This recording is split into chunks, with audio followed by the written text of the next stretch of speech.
Hello दोस्तों, स्वागत है आपका हमारे चैनल सुपर स्टडी आईक्यू में। दृष्टि के क्विक बुक से हम एंशिएंट हिस्ट्री पढ़ रहे हैं। तो इसके पहले हम चैप्टर नंबर 1 कंप्लीट कर चुके हैं। आप जाके हमारे चैनल पे देख सकते हैं। और हम आज करेंगे सिंधु घाटी सभ्यता यानी इंडस वैली सिविलाइजेशन। तो आइए देखते हैं। आप फर्स्ट चैप्टर देखने के बाद ही ये चैप्टर देखिएगा, तभी आपको समझ में आएगा, वरना आप आधी अधूरी जानकारी लेंगे। तो आइए देखते हैं। भूमिका में देख लेते हैं। तो यहाँ से शुरू करते हैं हम। वर्षों पुरानी सिंधु घाटी सभ्यता 20वीं सदी के द्वितीय दशक तक एक गुमनाम सभ्यता थी, अर्थात लोग इस सभ्यता के बारे में अपरिचित थे। विद्वानों के धारणा थी कि सिकंदर के आक्रमण यानी 326 ईसा पूर्व के पूर्व भारत में कोई सभ्यता नहीं थी। 20वीं सदी के तृतीय दशक में दो पुरातात्विक दयाराम साहनी तथा राखलदास बनर्जी ने हड़प्पा तथा मोहनजोदड़ो के प्राचीन स्थलों से पुरावस्तुएं प्राप्त कर सिद्ध कर दिया कि सिकंदर के आक्रमण से पूर्व भी एक सभ्यता थी जो अपने समकालीन सभ्यताओं में सबसे विकसित थी। कालांतर में सन जॉर्ज मार्शल, माधव स्वरूप वत्स, के एन दीक्षित, अर्नेस्ट मैके, ऑरेल स्टेटाइन, अमलांत घोष, जेपी घोष आदि विद्वानों ने उत्खनन की महत्वपूर्ण सामग्रियां प्राप्त की। उत्खनन से प्राप्त अवशेषों के आधार पर पूरी सिंधु घाटी सभ्यता अथवा इसके मुख्य स्थल हड़प्पा के नाम पर हड़प्पा सभ्यता कहा जाने लगा। तो इसका नामकरण जो हुआ वो देख लीजिए। सिंधु घाटी सभ्यता का क्षेत्र अत्यंत व्यापक था। आरंभ में हड़प्पा और मोहनजोदड़ो की खुदाई से इस सभ्यता के प्रमाण मिले हैं। अतः विद्वानों ने इस सिंधु घाटी सभ्यता का नाम दिया क्योंकि ये क्षेत्र सिंधु और उसकी सहायक नदियों के क्षेत्र में आते थे। पर बाद में रोपड़, लोथल, कालीबंगा, बनावली, रंगपुर आदि क्षेत्रों में भी इस सभ्यता के अवशेष मिले जो सिंधु और उसकी सहायक नदियों के क्षेत्र से बाहर थे। अतः इतिहासकार इस सभ्यता का मुख्य केंद्र हड़प्पा होने के कारण इस सभ्यता को हड़प्पा सभ्यता का नाम देना उचित समझे। समझ लीजिए, क्योंकि हड़प्पा जो नदियाँ थी उसी के आसपास का। तो हम आगे देखेंगे कि जो सिंधु घाटी सभ्यता थी उसका भौगोलिक विस्तार। तो भौगोलिक विस्तार का इतिहास मतलब हम देखेंगे, जैसे ये देख लीजिए। तो हम ऐसे देखेंगे, बताया भी है। तो उत्तर में जम्मू कश्मीर के मांडा जो चिनाब नदी के तट पे है, और पूर्व में बात करें हम तो आलमगीर उत्तर प्रदेश में, ये पूर्वी है सबसे, और दैमाबाद जो है प्रवरा नदी है और महाराष्ट्र में है। और बलूचिस्तान की बात करें तो ये इसका सबसे पश्चिमी क्षेत्र है, सुतकांगे डोर है जो दास्क नदी के तट पे है, और ये सबसे पश्चिमी सीमा है। देख लीजिएगा, एक नज़र देखिए यहाँ पे। उत्तर में मांडा चिनाब नदी, पूर्व में आलमगीर उत्तर प्रदेश, हिंडन नदी, और दैमाबाद परवरा नदी यानी गोदावरी नदी भी, कहीं कहीं गोदावरी नदी भी आता है, दक्षिणी सीमा है। और बलूचिस्तान में पश्चिमी सीमा जो है सुतकांगे डोर जो पाकिस्तान में है। अब सिंधु घाटी सभ्यता कांस्य युगीन सभ्यता थी। यहाँ देखिएगा क्या थी, कांस्य युगीन सभ्यता। कांस्य का मतलब कि उसमें जो तांबा होता था उसमें मिट्टी डाल के बनाया जाता था, उसे कांसा बोलते थे। तो सिंधु घाटी सभ्यता जो थी वो कांस्य युगीन सभ्यता थी, जिसका उद्भव ताम्रप्रसारण काल के में भारत के पश्चिमी क्षेत्र में हुआ था, और इसका विस्तार भारत के अलावा पाकिस्तान, अफगानिस्तान के कुछ क्षेत्रों में भी था। फिर देखते हैं, यहाँ एक चीज़ आपको हम याद दिला दें दोस्तों कि जो सिंधु घाटी सभ्यता थी वहाँ जो मतलब सबसे ज़्यादा पाया जाता था वो तांबा था। तांबा तो सबसे ज़्यादा क्या पाया जाता था, तांबा। लेकिन ये कांस्य युगीन सभ्यता इसलिए कहा जाता था क्योंकि तांबा का यूज मिट्टी बना करके, तांबा में मिट्टी मतलब मिला करके ज़्यादा उसका यूज होता था, इसलिए उसको कांस्य युगीन सभ्यता कहा जाने लगा। ऐसा है, देख सकते हैं।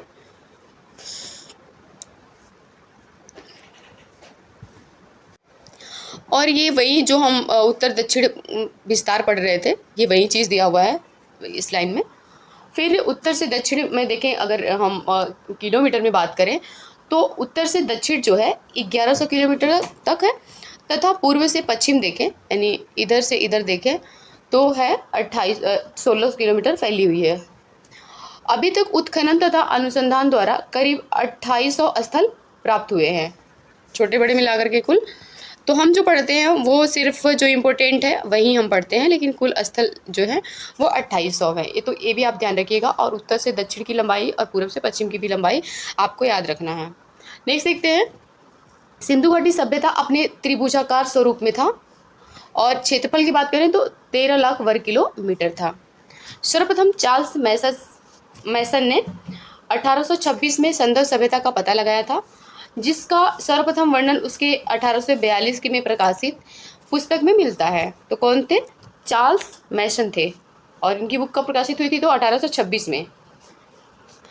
फिर देखते हैं 1921 में भारतीय पुरातात्विक सर्वेक्षण विभाग तात्कालिक अध्यक्ष जो सर जॉन मार्शल थे नेतृत्व में पुराविद दया राम साहनी ने उत्खनन कर उसके प्रमुख नगर हड़प्पा का पता लगाया। सर्वप्रथम हड़प्पा स्थल की खोज के कारण ही इसका नाम हड़प्पा सभ्यता हुआ। तो सर्वप्रथम किसकी खोज की गई थी? तो हड़प्पा का, इसीलिए इस सभ्यता का नाम भी हड़प्पा सभ्यता पड़ गया। नेक्स्ट देखते हैं सर जॉन मार्शल के दिशा निर्देशानुसार राखलदास बनर्जी द्वारा सिंधु घाटी सभ्यता के स्थल मोहनजोदड़ो की खोज 1922 में की गई थी। ये सन भी याद रखिएगा। तो मोहनजोदड़ो की खोज कब हुई थी? तो 1922 में हुई थी। फिर देखते हैं रेडियो कार्बन 14 जो है जैसी नवीन विश्लेषण पद्धति के द्वारा हड़प्पा सभ्यता का काल निर्धारण किया गया। तो ये है रेडियो कार्बन। तो इसका काल क्या निर्धारित हुआ? तो 2500 ईसा पूर्व से 1750 ईसा पूर्व। यह सभ्यता 400 से 500 सालों तक विद्यमान रही और 2200 ईसा पूर्व से 2000 ईसा पूर्व के मध्य अपनी परिपक्व अवस्था में थी। यानी नवीन शोध के अनुसार यह लगभग 8000 साल पुरानी सभ्यता थी। नेक्स्ट देखते हैं सिंधु घाटी सभ्यता के निर्माताओं के निर्धारण का महत्वपूर्ण स्रोत उत्खनन से प्राप्त मानव कंकाल हैं। सबसे अधिक कंकाल मोहनजोदड़ो से प्राप्त हुए हैं। तो देख लीजिए सिंधु घाटी सभ्यता के निर्माताओं का जो निर्धारण है वो कंकाल के आधार पे किया गया है, और सबसे अधिक कंकाल जो मिले हैं वो कहाँ से? मोहनजोदड़ो से प्राप्त हुए हैं। फिर नेक्स्ट देखते हैं सिंधु सभ्यता 4 प्रजाति निवास करती थी सिंधु सभ्यता में। कौन कौन सी? तो भूमध्य सागरीय, प्रोटो एस्ट्रोलॉयड, अल्पाइन तथा मंगोलॉयड। तो ये भी याद रखिएगा।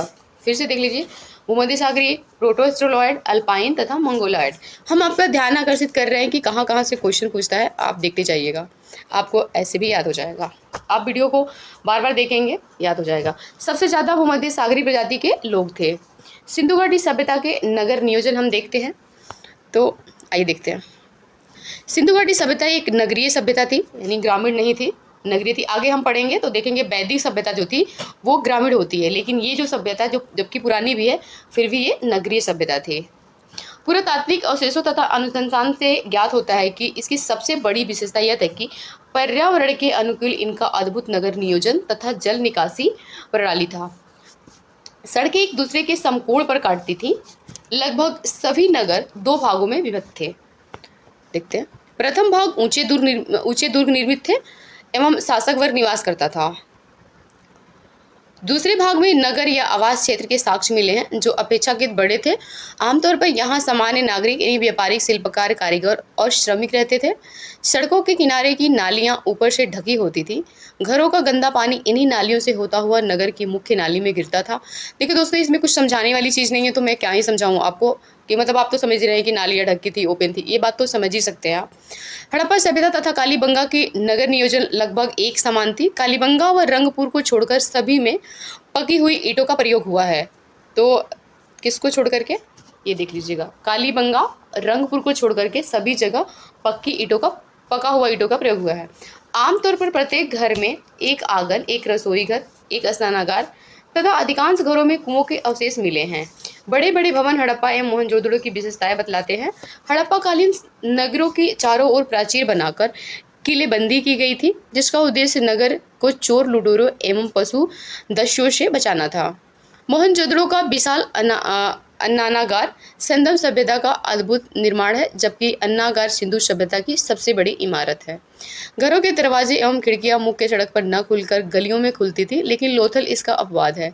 इसके दरवाजे एवं खिड़कियां मुख्य सड़क की ओर खुलती थी। यदि मकान बनाने में कई प्रकार के ईंटों का प्रयोग होता था, जिसमें 4:2:1 लंबाई, चौड़ाई और मोटाई होता था, और जो आकार की ईंटें, इसी आकार की ईंटें सबसे प्रचलित थी। अब देखते हैं सिंधु घाटी सभ्यता के प्रमुख स्थल। अब यहाँ से आपको ध्यान देना है और पैनिक नज़र रखनी है, और आप दीजिएगा भी। तो आइए पढ़ते हैं हड़प्पा। इसके जो खोज है 1921 में की गई है, और वर्तमान में रावी नदी के बाएं तट पे। कभी कभी अगर क्वेश्चन बहुत टफ करना है तो ये पूछेगा रावी नदी के बाएं तट पे है या दाएं तट पे, तो याद रखिएगा रावी नदी के बाएं तट पर है और ये पाकिस्तान के पंजाब प्रांत में मोंटेगमरी जिले में स्थित है। और स्टुअर्ट पिगट ने इसे अर्ध औद्योगिक नगर कहा है। तो किसने कहा है? तो स्टुअर्ट पिगट ने कहा है। यहाँ के निवासियों का एक बड़ा भाग व्यापारिक, तकनीक, उत्पाद और धर्म के कार्यों में संलग्न था। उन्होंने हड़प्पा और मोहनजोदड़ो को एक विस्तृत साम्राज्य की जुड़वा राजधानी बोला है। तो किसने बोला है? स्टुअर्ट पिगट ने मोहनजोदड़ो और हड़प्पा को एक विस्तृत साम्राज्य से जुड़वा राजधानी कहा है। मतलब जुड़वा राजधानी हड़प्पा और मोहनजोदड़ो को बोला गया है। और किसके द्वारा बोला गया है? तो स्टुअर्ट पिगट के द्वारा। नेक्स्ट देखते हैं। नगर की रक्षा के लिए पश्चिम की ओर एक दुर्ग का निर्माण किया गया था। यह दुर्ग उत्तर से दक्षिण की ओर 415 मीटर लंबा तथा पूर्व से पश्चिम की ओर 195 मीटर चौड़ा है। जिसे टीले पर एक दुर्ग बना है, उससे व्हीलर ने माउंट ए बी की संज्ञा दी है। किसकी संज्ञा दी है? तो माउंट ए बी की। नेक्स्ट देखते हैं। इसमें कुछ ज़्यादा याद करने लायक नहीं था जो आपको। तो रावी नदी के बाएं तट पे स्टुअर्ट पिगट ने इसे अर्ध औद्योगिक नगर की संज्ञा दी है और हड़प्पा और मोहनजोदड़ो को एक विस्तृत साम्राज्य की जुड़वा राजधानी कहा जाता है। ये फैक्ट आप याद रखिएगा। नेक्स्ट देखते हैं मोहनजोदड़ो। तो इसमें देखते हैं सिंधी भाषा में मृतकों का टीला कहा जाता है। मोहनजोदड़ो का मतलब होता है। और ये कहाँ है? सिंध पाकिस्तान के लरकाना जिले में है। सिंधु नदी के तट पर स्थित है। सर्वप्रथम इसकी खोज राखल दास बनर्जी ने की है। राखल दास बनर्जी ने। और ये 1922 में। हड़प्पा की खोज कब हुई थी? तो 1921 में। मोहनजोदड़ो की शासन व्यवस्था राजतंत्रात्मक न होकर जनतंत्रात्मक थी। बृहद स्नानागार मोहनजोदड़ो का सर्वाधिक महत्वपूर्ण सार्वजनिक स्थल है। इसके केंद्रीय खुले प्रांगण के बीच जलकुंड या जलाशय बना है। तो मोहनजोदड़ो में देख लीजिएगा। नेक्स्ट देखते हैं। तांबे तथा टीन को मिलाकर हड़प्पावासी कांसे का निर्माण करते थे। सॉरी, आप यहाँ देख लीजिएगा। तांबे और टीन को मिलाकर के हड़प्पावासी कांसे का निर्माण करते थे। मोहनजोदड़ो से कांसे की एक नर्तकी पाई गई है जो द्रवी मोम विधि यानी लॉस्ट वैक्स मेथड से बनी है। अब देखते हैं चंद्रहुदरो। तो चंद्रहुदरो से ज़्यादा श्रृंगार के सामान पाए गए हैं, इसलिए मैं पढ़ते वक्त ऐसे लिख दी हूँ। अगर याद रखने लायक चीज़ हो तो देखिएगा। संधा नगर मोहनजोदड़ो से 130 किलोमीटर दक्षिण पूर्व प्रांत पाकिस्तान में स्थित है। इसकी सर्वप्रथम खोज 1934 में एन गोपाल मजबूदार ने की थी तथा 1935 में अर्नेस्ट मैके द्वारा यहाँ उत्खनन कराया गया था। चंद्रहुदरो एकमात्र पूरा स्थल है जहाँ से वक्राकार ईंटें मिली हैं। तो वक्राकार कहाँ से मिली हैं? तो चंद्रहुदरो से। आप थोड़ा सा अगर मैं आप ज़्यादा कुछ नहीं सोचिएगा। वक्राकार, चंद्रा ऐसे वक्राकार, तो याद रखिएगा चंद्रमा क्या होता है? थोड़ा सा वक्र होता है, जब पूरा फुल नहीं होता है, बना रहता है। तो ऐसे करके याद रखिएगा। वक्राकार ईंटें कहाँ से मिली है? तो चंद्रहुदरो से मिली हैं। नेक्स्ट देखते हैं। चंद्रहुदरो में किसी दुर्ग का अस्तित्व नहीं मिला है। चंद्रहुदरो से पूर्वोत्तर हड़प्पाकालीन संस्कृत झूकर झाकर के अवशेष मिले हैं। तो झूकर झाकर के अवशेष मिले हैं। और नेक्स्ट देखते हैं। ऐसा प्रतीत होता है कि यह एक औद्योगिक केंद्र था जहां मणिकारी, मुहर बनाने, भार माप के बटखरे बनाने का काम होता था। अर्नेस्ट मैके ने यहाँ मनका बनाने का कारखाना तथा भट्टी की खोज की थी। नेक्स्ट देखते हैं लोथल। तो इसमें देखते हैं गुजरात के अहमदाबाद जिले के सरगत वाला नाम के समीप दक्षिण के में भोगवा नदी के तट पे है। तो लोथल कहाँ है? ये देखिए भोगवा नदी है और ये भोगवा नदी के तट पे है। फिर देखते हैं कि इसकी जो खोज हुई थी ये डॉक्टर SR राव ने 1955 में किया था। आप याद रखते चलिएगा। सबसे पहले हड़प्पा 1921 में, मोहनजोदड़ो जो हुआ था 1922 में और लोथल का जो खोज हुआ है 1955 में। यह एक स्थल एक प्रमुख बंदरगाह था जो पश्चिमी एशिया से व्यापार का प्रमुख स्थल था। लोथल में नगर के दो भागों में न बांटकर एक ही रक्षा प्राचीर से पूरे नगर को दुर्गीकृत किया गया था। मतलब दो भागों में नहीं बटा हुआ था, एक ही प्राचीर से घिरा हुआ था। अब देखते हैं राखीगढ़ी। तो ये कहाँ है? तो ये हरियाणा में है, यानी भारत में। हरियाणा के हिसार जिले में स्थित प्रमुख पुरातात्विक स्थल है। यहाँ से अन्नागार और रक्षा प्राचीर के साक्ष्य मिले हैं। मई 2012 में ग्लोबल हेरिटेज फंड ने इसे एशिया के 10 ऐसे विरासत स्थलों की सूची में शामिल किया जिसके नष्ट होने का खतरा था। अब देखते हैं कालीबंगा, ये राजस्थान में है, गंगानगर जिले में घग्गर नदी के बाएं तट पे है। फिर कालीबंगा का शाब्दिक अर्थ होता है काले रंग की चूड़ियाँ, ये भी याद रखिएगा, काले रंग की चूड़ियाँ घग्गर नदी के बाएं तट पे है। इसकी खोज 1991 में अमलान घोष के द्वारा किया गया तथा 1961 में बीबी लाल और बी के थापर के निर्देशन में व्यापक खुदाई की गई। यहाँ से जुते हुए खेत के साक्ष्य मिले हैं, तो कहाँ से मिले हैं? कालीबंगा से। नेक्स्ट देखते हैं, यहाँ के भवनों का निर्माण कच्ची ईंटों के द्वारा हुआ था। यहाँ से अलंकृत ईंटों के साक्ष्य भी मिले हैं, तो ये भी क्वेश्चन पूछता है कि जुते हुए खेत के साक्ष्य और भवनों का निर्माण कच्ची ईंटों के द्वारा हुआ था। कच्ची ईंटों के भी साक्ष्य मिले हैं यहाँ, साथ ही साथ अलंकृत ईंटों के भी साक्ष्य मिले हैं, तो कहाँ से मिले हैं? वो है कालीबंगा से। अब देखते हैं बनावली, ये भी हरियाणा में है। तो ये हरियाणा के राखीगढ़ी कहाँ था? हिसार जिले में, और ये हरियाणा के फतेहाबाद जिले में है। और इसकी खोज 1973 में RS बिस्ट ने किया था। फिर देखते हैं, इस स्थल से कालीबंगा की तरह हड़प्पा पूर्व और हड़प्पा कालीन दोनों संस्कृतियों के अवशेष मिले हैं। यहाँ जल निकासी का अभाव था, तो जल निकासी का अभाव कहाँ था? तो यहाँ देखिए बनावली में था। बनावली में जल निकासी नहीं बनाया गया था। और एक चीज़ और याद रखिएगा, यहाँ मिट्टी का बना हल मिला है और साथ ही साथ अधिक मात्रा में जौ मिला है। अब देखते हैं धौलावीरा, यह गुजरात के कच्छ जिले के भचाऊ तालुका में स्थित है। इसकी खोज 1967 में JP जोशी ने किया था। यहाँ से प्राप्त होने वाली सिंधु लिपि के 10 बड़े चिन्हों से निर्मित शिलालेख महत्वपूर्ण उपलब्धि है। और धौलावीरा के निवासी जल संरक्षण की तकनीक से परिचित थे। नगर 3 भागों में विभाजित था, दुर्गा भाग, मध्यम भाग और निचला नगर। धौलावीरा से हड़प्पा सभ्यता का एकमात्र स्टेडियम खेल का मैदान मिला है, तो कहाँ से मिला है? धौलावीरा से। अब देखते हैं जो आपका है संधव स्थल से प्राप्त अवशेष एवं वस्तुएं, तो हम पहले भी देखे हैं लेकिन फिर से देखेंगे, उसी का शॉर्ट फॉर्म है। तो हड़प्पा से क्या क्या मिला है हमें, हम ये देखेंगे। यहाँ देखिए, सॉरी, कब्रिस्तान R37, सावधान पोटिका, शंख का बना बैल, पीतल की इक्का गाड़ी, स्त्री के गर्भ से निकला हुआ पौधा, उर्वरता की देवी, गेहूं और जौ के दाने, अन्नागार, स्वास्तिक वही जो ऐसे जो कुछ बना होता है, सुस्वास्तिक एवं चक्र के साक्ष्य, सीपी का पैमाना इत्यादि। मोहनजोदड़ो से देखते हैं, बृहद अन्नागार, मातृदेवी की मूर्ति, काशी की नर्तकी मूर्ति, राजमुद्रांग मुद्रा की अंकित पशुपति नाथ की मूर्ति, सूती कपड़ा, हाथी का कपाल खंड, घोड़े का दांत। तो देखिए घोड़े का दांत मिला है यहाँ से, जबकि घोड़े का साक्ष्य नहीं मिलता है। ये देखिए घोड़े का दांत एवं गीली मिट्टी के दिए के साक्ष्य, गले हुए तांबे के ढेर, सीपी की बनी हुई पटरी, कुंभकारों के 6 भट्ठों के अवशेष तथा मिट्टी का तराजू, सबसे बड़ी ईंट का साक्ष्य है।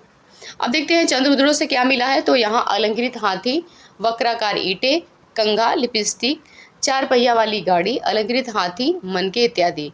कालीबंगा से क्या मिला है? तो आयताकार 7 अग्नि वेदिकाएं, जुते हुए खेत के साक्ष्य, कांच और मिट्टी की चूड़ियाँ, सिलबट्टा, सूती कपड़े की छाप, मड़ी के और मिट्टी के मनके, बेलनाकार मुहरे, मिट्टी के खिलौने तथा प्रतीकात्मक समाधियाँ प्राप्त हुई हैं। अब देखते हैं लोथल से। लोथल एक बंदरगाह था, याद रखिएगा, बंदरगाह था। चावल के साक्ष्य मिले हैं, या धान या चावल एक ही होता है। और बाजरे के साक्ष्य, फारस की मुहर, 3 युगल समाधियाँ लोथल से मिली हैं। धान की भूसी, मन का उद्योग के साक्ष्य, तांबे का कुत्ता, छोटा दिशा मापक यंत्र इत्यादि भी लोथल से प्राप्त हुआ है। अब देखते हैं सुरकोद्दा से क्या हुआ है। तो घोड़े की अस्थियां एवं एक विशेष प्रकार का कब्रगाह आदि। बनावली से हल की आकृति वाले मिट्टी के खिलौने, जो तांबे की बगड़ाग। फिर उसके बाद है हड़प्पा।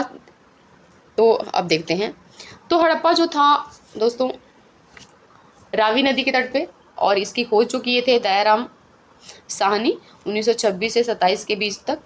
और ये पाकिस्तान के मोंटेगोमरी ज़िले में है। मोहनजोदड़ो सिंधु नदी के तट पे राखालदास बनर्जी ने किया था। सिंध प्रांत ये भी पाकिस्तान में ही है।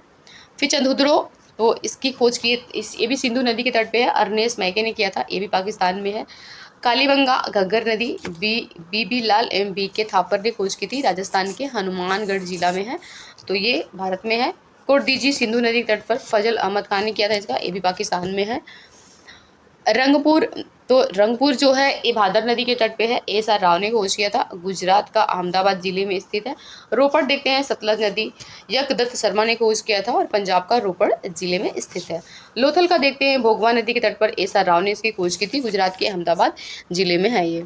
आलमगीर देखते हैं, हिंडन नदी, इसके खोज तो थे यकदत्त शर्मा थे, उत्तर प्रदेश के मेरठ जिला में है। सुतकांगे डोर दास्क नदी है, खोज किए थे ऑरेल स्टेइन ने, पाकिस्तान के मकराना समुद्र तट के किनारे है। बनावली देखते हैं तो सरस्वती नदी एस.आर. बिष्ट ने खोज किया था, हरियाणा के फतेहाबाद जिले में है। उसके बाद देखते हैं धौलावीरा, जो धौलावीरा है इसकी खोज के थे जे.पी. जोशी, आर. बिष्ट और गुजरात के कच्छ जिले में स्थित है। अब देखते हैं हड़प्पाई लिपि। हड़प्पाई लिपि में लगभग 64 मूल चिन्ह मिले हैं। कितने मिले हैं? तो 64, जो सेल खड़ी की आयताकार मोहरों, तांबे की गुटिकाओं आदि पर मिले हैं। इस लिपि का सबसे पुराना नमूना 1853 में मिला और 1923 तक पूरी लिपि प्रकाश में आ गई थी, परंतु अभी तक इसको पढ़ा नहीं जा सका है। इसकी लिपि जो थी पिक्टोग्राफ थी, अर्थात चित्रात्मक थी, जो दाई से बाईं ओर लिखी जाती थी। इस पद्धति को बुस्ट्रोफेडेन कहा गया है। तो क्या कहा गया है? इस पद्धति को बुस्ट्रोफेडेन कहा गया है। सबसे ज़्यादा चित्र जो मिले हैं वो यू आकार के मिले हैं तथा मछली के प्राप्त हुए हैं। यू आकार और मछली के सबसे ज़्यादा चित्रात्मक थी, क्योंकि चित्रात्मक लिपि थी हड़प्पाई। अब देखते हैं इनका हड़प्पाई जो लोग थे उनका जीवन कैसा था, यानी सामाजिक जीवन। तो सिंधु घाटी से प्राप्त अवशेष के आधार पर उस काल के सामाजिक जीवन का अनुमान लगाया जा सकता है। समाज की इकाई परंपरागत तौर पर परिवार के तौर पर मातृदेवी की पूजा तथा मोहरों पर अंकित चित्र से लगाई जाती है। देखते हैं, यहाँ पता चलता है कि हड़प्पा समाज संभवतः मातृसत्तात्मक था। कैसा था? तो मातृसत्तात्मक था तथा समाज में विद्वान, पुरोहित, योद्धा, व्यापारी और श्रमिक वर्ग की मौजूदगी थी। आवासों की संरचना समाज की आर्थिक विषमता को दर्शाती है। हड़प्पा कालीन साज सज्जा पर विशेष ध्यान देते थे। स्त्री एवं पुरुष दोनों आभूषण धारण करते थे, जहाँ से प्रसादन मंजूषा मतलब बॉक्स होता है, यानी प्रसादन बॉक्स पे मिला है। चंद्रद्रों से लिपस्टिक के साक्ष्य मिले हैं। तो आप लिखिएगा, किसी की बहन चंदा होगी वो लिपस्टिक लगाते होंगे, तो चंद्रहुदड़ों से कहा मिला है, तो लिपस्टिक के साथ। सिंधु सभ्यता के लोग सूती व ऊनी दो प्रकार के वस्त्रों का प्रयोग करते थे। इस सभ्यता के लोग शाकाहारी और मांसाहारी दोनों भोजन करते थे। साथ ही यहाँ के लोग मनोरंजन के लिए चौपड़ और पासा खेलते थे। अंत्येष्टि में देखते हैं, अंत्येष्टि में पूर्ण समाधिकरण सर्वाधिक प्रचलित था, जबकि आंशिक समाधिकरण एवं दाह संस्कार भी प्रचलन में था। यहाँ के लोग गणित, धातु निर्माण, मापतोल प्रणाली, ग्रह नक्षत्र, मौसम विज्ञान आदि की जानकारी भी रखते थे। सिंधु सभ्यता लोग युद्ध प्रिय कम, शांति प्रिय ज़्यादा थे। श्रमिकों की स्थिति का आकलन कर व्हीलर ने दास प्रथा को स्वीकार किया है, मतलब दास प्रथा भी थी यहाँ पे। अब देखते हैं इनका राजनीतिक जीवन क्या था। तो देखिए, हड़प्पाई के राजनीतिक संगठन का कोई स्पष्ट आभास नहीं है, चूँकि हड़प्पा वासी वाणिज्य व्यापार की ओर अधिक आकर्षित थे, इसलिए ऐसा माना जाता है कि शासन व्यवस्था में भी वणिक अथवा व्यापारिक वर्ग की भूमिका महत्वपूर्ण थी। हंटर के अनुसार मोहनजोदड़ो का शासन राजतंत्रात्मक न होकर जनतंत्रात्मक था। व्हीलर के अनुसार सिंधु सभ्यता के लोग का शासन मध्यम वर्गीय जनतंत्रात्मक शासन था और उनमें धर्म की महत्ता थी। अब देखते हैं इनका धार्मिक जीवन। तो सिंधु सभ्यता की उन्नति का प्रमुख कारण उन्नत कृषि तथा व्यापार था। अतः इस काल की अर्थव्यवस्था में सिंचित कृषि, अधिशेष पशुपालन, विभिन्न दस्तकारियों में दक्षता और समृद्धि आंतरिक और विदेशी व्यापार पर आधारित थी। सिंधु सभ्यता का व्यापार केवल सिंधु क्षेत्र तक ही सीमित नहीं था, अपितु मिस्र, मेसोपोटामिया और मध्य एशिया से भी व्यापार होता था। सिंधु सभ्यता के लोग भी व्यापार दूसरे देशों से करते थे, जैसे मिस्र, मेसोपोटामिया और मध्य एशिया से। सिंधु सभ्यता के प्रमुख बंदरगाह हैं, तो बंदरगाह देख लीजिएगा, लोथल है, रंगपुर है और सुरकोटजा है और प्रभास पाटन भी है। इसका नाम देख लीजिएगा, ये तो परिचित है इनके, लेकिन सपाटन से नहीं होंगे, तो ये भी बंदरगाह थे, यानी 4 बंदरगाह थे, लोथल, रंगपुर, सुदकोटा और सभा सपाटन। उसके बाद देखते हैं हड़प्पा सभ्यता में माप की दशमलव प्रणाली तथा माप तौल के इकाई 16 के गुणक में थे। इस सभ्यता के लोग गेहूं, जौ, राई, मटर, तिल, सरसों, कपास आदि की खेती किया करते थे। सबसे पहले कपास पैदा करने का श्रेय सिंधवाशी को ही जाता है। यूनानियों ने इसे सिंडोन नाम दिया। ये लोग तरबूज, खरबूज, नारियल, अनार, नींबू, केला जैसे फलों से भी परिचित थे। यहाँ के प्रमुख खाद्यान्न गेहूं तथा जौ थी। तो प्रमुख खाद्यान्न देख लीजिएगा, जैसे हमारे यहाँ चावल गेहूं है तो उनका क्या था, तो गेहूं और जौ था। कृषि कार्य हेतु प्रशस्तर यानी पत्थर एवं कांसे के औजार का प्रयोग किया जाता था। इस सभ्यता में फावड़ा या फाल नहीं मिला है। संभवतः ये लोग लकड़ी के हलों का प्रयोग करते थे। संदर्भ नगरों में कृषि पद्धति की आपूर्ति ग्रामीण क्षेत्रों से होती थी, इसलिए अन्नागार नदियों के किनारे बनाए गए थे। देखते हैं कृषि उन्नति के साक्ष्य पशुपालन का भी विकास हुआ था। कृषि कार्यों एवं व्यापार तथा परिवहन में पशुओं की महत्वपूर्ण भूमिका थी। पशुओं में कुबड़ वाले बैल, ये भी क्वेश्चन पूछता है कि पशुओं में, तो देखिए पशुओं में कुबड़ वाले बैल, भेड़, बकरी, हाथी, भैंसा, गाय, गधे, सुअर और कुत्ते आदि पालने के साक्ष्य मिलते हैं। गुजरात के निवासी हाथी पालते थे। अब देखते हैं इनका धार्मिक जीवन। तो इनका धार्मिक जीवन कैसा था देखते हैं। सिंधवासी ईश्वर की पूजा मानव, वृक्ष, पशु तीनों के रूप में करते थे। इस सभ्यता के लोग भूत, प्रेत, तंत्र मत आदि में विश्वास करते थे। तबीजों के आधार पर जादू टोने में विश्वास रखने तथा कुछ जगहों के मोहरों जैसे चंद्रद्रों में बलि प्रथा के दृश्य अंकित होने के आधार पर बलि प्रथा का भी अनुमान लगाया जाता है। ये लोग मातृ देवी, रुद्र देवता, पशुपति नाथ, लिंग योनि आदि की पूजा करते थे। इसके अलावा संध्यावादी वृक्ष, पशु, सांप, पक्षी इत्यादि की भी पूजा करते थे। विशाल अन्नागार का प्रयोग संभवतः धार्मिक अनुष्ठान तथा पूजा, सूर्य पूजा में होगा। कालीबंगा से, ये देखिए कालीबंगा से प्राप्त हिंद अग्निकुंड के साक्ष्य के आधार पर कहा जा सकता है कि अग्नि तथा स्वास्तिक आदि की पूजा की जाती थी। स्वास्तिक और चक्र सूर्य पूजा के प्रतीक थे। संध्यावादी पुनर्जन्म में विश्वास रखते थे, इसलिए मृत्यु के बाद दाह संस्कार के 3 तरीके प्रचलित थी। पूर्ण समाधान, आंशिक समाधान एवं कलश समाधान भी था। नेक्स्ट देखते हैं इनके धार्मिक दृष्टिकोण का आधार इहलौकिक तथा व्यवहारिक अधिक था। मूर्ति पूजा का आरंभ संभवतः सैंधव सभ्यता से ही होता है। हड़प्पा से प्राप्त एक मूर्ति के गर्भ से एक पौधा निकला दिखाया गया है, जो उर्वरता की देवी का प्रतीक है। सिंधु सभ्यता के पतन का कारण देख लेते हैं। तो सिंधु सभ्यता की उत्पत्ति की तरह ही इसके पतन के लिए कोई एक कारण उत्तरदायी नहीं था। इस सभ्यता के प्राचीन अवशेषों के अध्ययन से यह पता चलता है कि अपने अंतिम समय में यह पतनोन्मुखी रही। अंततः द्वितीय शताब्दी ईसा पूर्व के मध्य इस सभ्यता का पूर्णतः विनाश हो गया। तो कब हो गया, तो द्वितीय सहस्त्राब्दी ईस्वी के मध्य में इस सभ्यता का क्रमिक पतन हुआ तथा यह नगरीय सभ्यता से ग्रामीण सभ्यता में पहुंच गई। फिर आइए एक छोटा सा देखते हैं कि पतन से संबंधित विभिन्न लोगों यानी विद्वानों ने क्या मत दिया है। तो गार्डन चाइल्ड एम व्हीलर ने बोला है बाह्य आर्यों का आक्रमण था। जॉन मार्शल, अर्नेस्ट मैके एम एस आर राव ने कहा है बाढ़ को कारण बताया है। ऑरेल स्टेटाइन, अम्लान घोष ने जलवायु परिवर्तन को कारण बताया है। एम आर साहनी ने भूतात्विक परिवर्तन, जल प्लावन आदि को बताया है। जॉन मार्शल ने प्रशासनिक शिथिलता को बताया है। और यह KUR कनेडी ने प्राकृतिक आपदा यानी जैसे मलेरिया, महामारी आदि को भी बताया है। तो कौन बताया है, KUR कनेडी ने बताया है। तो एक नज़र देख लीजिए फिर से आप। अब देखते हैं संदर्भ सभ्यता की देन, मतलब आज भी हमारे समाज में संदर्भ सभ्यता से क्या मौजूद है, तो उसको देखते हैं।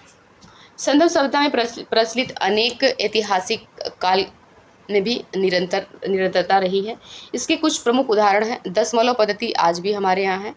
मापतौल भी है। नगर नियोजन, सड़कें एवं नालियों का व्यवस्था, बहुदेवतावाद का प्रचलन, मातृ देवी की पूजा, प्रकृति पूजा, शिव पूजा, लिंग योनि पूजा, योग का प्रचलन, जल का धार्मिक महत्व, स्वास्तिक चक्र आदि प्रतीक के रूप में, ताबीज, तंत्र मंत्र का प्रयोग, आभूषण का प्रयोग, बहुफसली कृषि पद्धति व्यवस्था, अग्नि पूजा, यज्ञ, मोहरों का उपयोग, इक्का गाड़ी, बैलगाड़ी, आंतरिक एवं बाह्य व्यापार आज भी है। फिर है संदर्भ सभ्यता की एक प्रमुख देन नगरीय जीवन के क्षेत्र में है। पूर्ण विकसित नगरीय जीवन का सूत्रपात इसी सभ्यता से प्राप्त हुआ है। तो नीचे हम अभी क्वेश्चन नहीं कर रहे हैं, क्वेश्चन एक हम अलग सेगमेंट में करेंगे। तब तक हम पढ़ाई करते हैं दोस्तों, क्वेश्चन हम बाद में लगाएंगे। धन्यवाद।